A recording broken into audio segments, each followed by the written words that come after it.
आपल्या चॅनलवरती सगळ्यांचं मनापासून स्वागत आहे। तर उद्या आहे बुधवार आणि उद्या आहे भाऊबीज।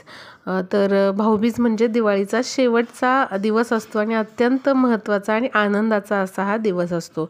तर या दिवशी म्हणजेच उद्या आपल्याला भावाला एक वस्तू अवश्य द्यायची आहे। बघा, औक्षण आपण करत असतो, पण औक्षणामध्ये ज्या आपण वस्तू देत असतो त्या पण देण्याचं खूप महत्त्व असतं ज्या त्या तिथीला। त्यामुळे एक वस्तू आहे जी आपल्याला अवश्य आपल्या भावाला द्यायची आहे। तुम्ही कितीही महागडं गिफ्ट द्या, पण तुम्हाला ही वस्तू तुमच्या भावाला द्यायची आहे। तर ते आपण बघणार आहोत आणि त्याचबरोबर अजून दुसरे काय उपाय करायचे आहेत तेही बघणार आहोत। आणि एक वस्तू जी आहे ते आपल्याला भावाच्या डोक्यावरून ओवाळून टाकायचे आहे। त्याचं आयुष्य वाढण्यासाठी, त्याला निरोगी आयुष्य मिळण्यासाठी आपल्याला या गोष्टी करायच्या आहेत।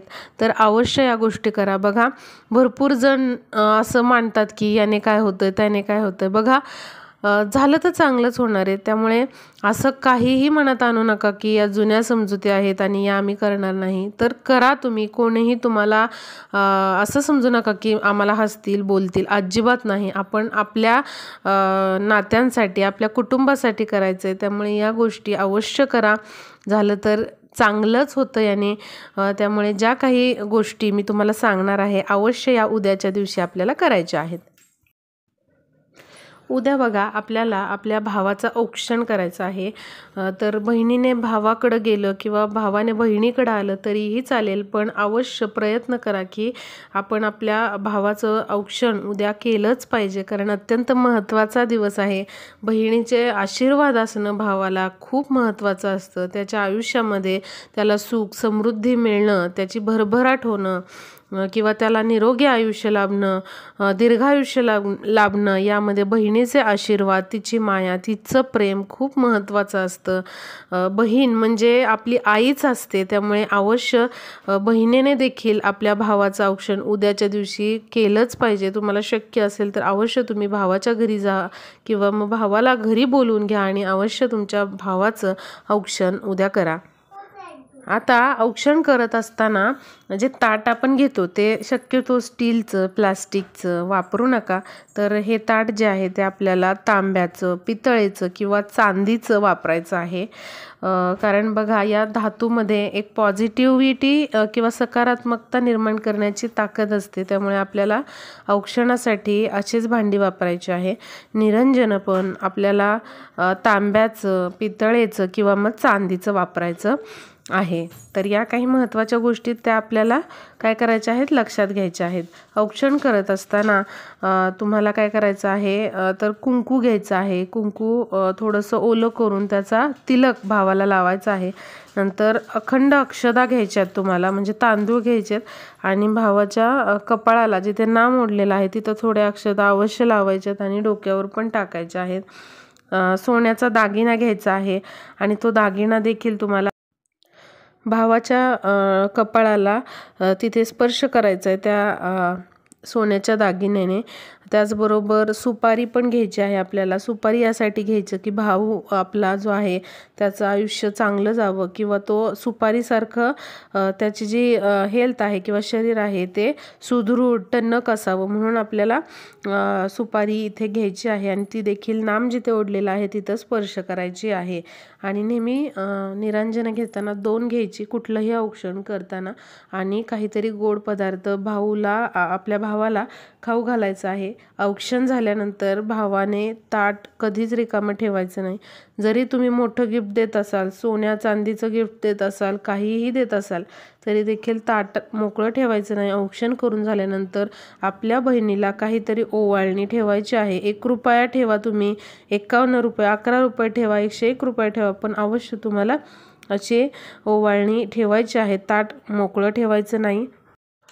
आता भावाचं औक्षण करून झाल्यानंतर बहीण मोठी असेल तर भावाने अवश्य बहिणीच्या पाया पडायचं आहे, तिचे आशीर्वाद घ्यायचे आहेत। बहिणीचे आशीर्वाद आपल्या पाठीशी असणं खूप खूप महत्त्वाचं आहे। त्यानंतर काय करायचं आहे बघा, औक्षण झाल्यानंतर आपल्याला भावाला एक वस्तू द्यायची आहे। खूप महत्त्वाची वस्तू आहे ही। तर 2 पानं घ्यायची आहेत, विड्याची पानं जी असतात ती जोडी घ्यायची आहे पानांची. त्यावरती एक अखंड सुपारी, 2 लवंगा ठेवायच्या आहेत आणि तुम्हाला काय करायचं आहे, त्यावरती थोडीशी साखर ठेवायची आहे आणि असं हे पान जे आहे ते तुम्हाला तुमच्या भावाला द्यायचं आहे. आणि त्याचबरोबर काय करायचं आहे, एक नारळ घ्यायचा आहे. नारळाला तुम्हाला कलाव्याचा धागा बांधायचा आहे, म्हणजे लाल पिवळा जो धागा असतो किंवा भाऊबीजेसाठी जो लाल धागा मिळतो तर काय करायचं आहे, तो बांधायचा आहे. आणि तो तुम्हाला काय करायचा आहे, नारळाबरोबर तुमच्या भावाला तो द्यायचा आहे. नंतर भावाने तो कलाव्याचा धागा जो आहे तो उजव्या हातामध्ये बांधायचा आहे. असं केल्याने आपला भाऊ जो आहे तर त्याची वर्षभर चांगली प्रगती होते, त्याला कुठेच अपयश येत नाही. त्यामुळे आपल्याला ही अशी वस्तू त्यांना द्यायची आहे किंवा भावाला द्यायची आहे. लक्षात घ्या, पानाच्या जोडीवरती मी जे साहित्य सांगितलं तेवढं द्यायचं आहे आणि नारळाला तुम्हाला कलावा किंवा लाल पिवळा धागा बांधून तो नारळ द्यायचा आहे. आता बघा, भावाने त्या सुपारीचं आणि 2 लवंगांचं काय करायचं, तर तुमच्या तिजोरीमध्ये तुम्ही एखाद्या चांदीच्या किंवा स्टीलच्या वाटीत ते ठेवू शकता किंवा मग तुम्ही देवघरामध्ये तुमच्या ठेवू शकता. पण अवश्य तुमच्याजवळ राहू द्यात किंवा एखाद्या छोट्याशा डबीमध्ये ते ठेवू शकता तुमच्याजवळ. हे जवळ ठेवल्याने तुम्हाला नेहमीच सगळ्या गोष्टीमध्ये यश मिळेल. त्याचबरोबर तुमची प्रगती होताना तुम्हाला जाणवेल किंवा काही अडचणी निर्माण होत असतील तर त्या देखील कमी होताना तुम्हाला जाणवेल. कारण जी तुमची बहीण असते ती साक्षात लक्ष्मी असते आणि लक्ष्मी तुम्हाला सुपारी आणि लवंग देत आहे असं समजून ती तुमच्याकडं एक मोठी भेटवस्तू म्हणून तुमच्याजवळ तुम्हाला ठेवायची आहे. पुढच्या वर्षी ते तुम्ही विसर्जन करा आणि पुन्हा तुमची बहीण तुम्हाला ते नवीन देणार आहे. आता बघा, असं औक्षण करून झाल्यानंतर आपल्याला भावावरून एक वस्तू ओवाळून टाकायची आहे. तर बघा काय करायचं आहे, बहिणीने उजव्या हातामध्ये मोहरी घ्यायची आहे, जी काळी मोहरी आपण वापरतो फोडणीसाठी ती घ्यायची आहे आणि भावाच्या डोक्यापासून पायापर्यंत 3 वेळा उतरवायची आहे.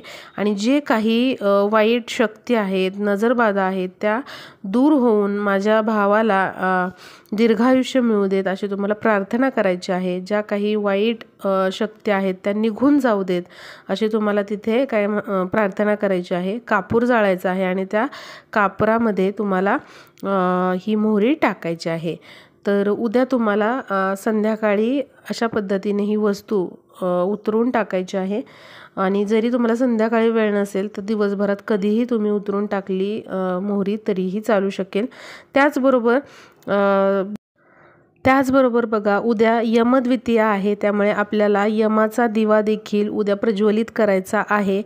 तर तुम्ही जर माहेरी गेला असाल तर अवश्य तिथे तुम्ही हा प्रज्वलित करा किंवा तुम्ही सासरी असाल तर तुमच्या घरी तो दिवा प्रज्वलित करा. तर काय करायचं आहे, एक दिवा बनवायचा आहे.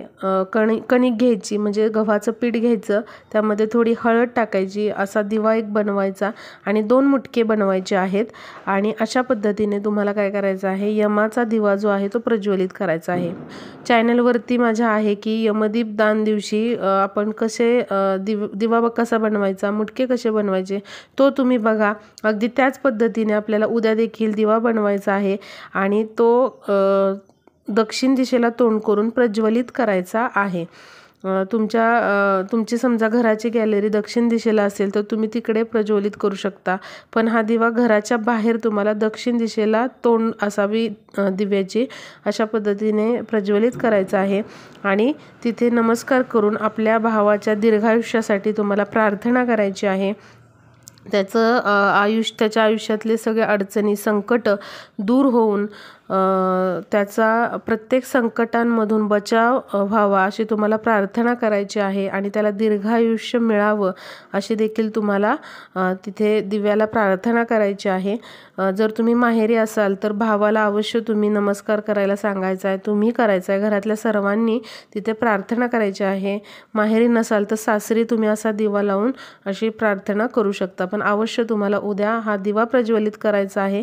कसा करायचा आहे याचा व्हिडिओ आहे चॅनलवर, तुम्ही बघू शकता. पिठामध्ये फक्त हळद टाकायची आहे, मीठ टाकायचं नाही आणि असा दिवा आपल्याला करायचा आहे तयार। आणि दिव्यामध्ये 1 रुपयाचं नाणं टाकायचं आहे, थोडेसे तीळ टाकायचे आहेत आणि 2 काळी मिरी टाकायचे आहेत आणि असा दिवा दक्षिणेला तोंड करून प्रज्वलित करायचा आहे। तर अवश्य या गोष्टी आपल्याला उद्या करायच्या आहेत, भाऊबीजे दिवशी। उद्या आपल्याला अशा पद्धतीने भावाचं औक्षण करायचं आहे। त्याचबरोबर तुम्हाला सांगितल्याप्रमाणे भावाला ज्या वस्तू द्यायच्या आहेत आपल्याला त्या अवश्य द्या आणि असा दिवा जो आहे तर तो देखील आपल्याला प्रज्वलित करायचा आहे। तर व्हिडिओ जास्तीत जास्त शेअर करा म्हणजे सर्वांनाही माहिती कळेल आणि भाऊबीजे दिवशी उद्या सर्वजण हे उपाय करू शकतील आणि नक्कीच आपल्या व्हिडिओचा उपयोग होईल। तर भेटूया पुढच्या व्हिडिओमध्ये।